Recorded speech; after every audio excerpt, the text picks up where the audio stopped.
morning, Mom. My name is Rika Silipao. I'm a social worker, and I am here to help you and guide you. Feel free para istorya ni mo tanan ni mo ganhang istorya, at ipagawas na ng mga debate, dili mo judge, and make yourself comfortable around you. So, would you mind if I ask you some basic question, Ma'am? So, ano sa'yo pangalan, Ma'am?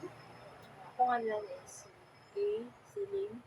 And pila ni edad, Ma'am? I'm 30 years old. Okay. Are you a student or Yes, I am a student.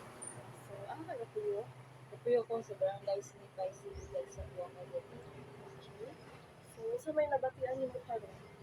Nabati na ko nga lack ko of confidence since dili ko ka dili na ko kaya nga makapagpili sa kadaghanan, dili na ko kaya mo istorya sa damong tao na naminaw sa ako ang magpunto nga masayop ko.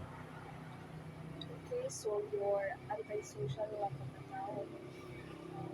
It's okay to feel that way, ma'am.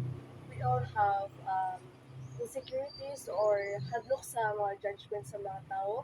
Labi na anang sa public speaking. If, like, hunahunaon ni mo if masayog ka, i-judgment ka sa mga tao. And it's very okay para makafeel ka ginana.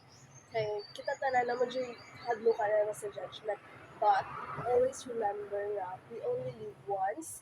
So, gamatanan ang dinahan mo gamon. Never mind the judgment of the people because we all make mistakes and we learn from you. So, ayan ang nauna-unaan ng mga judgments sa people. Dahil we only live once.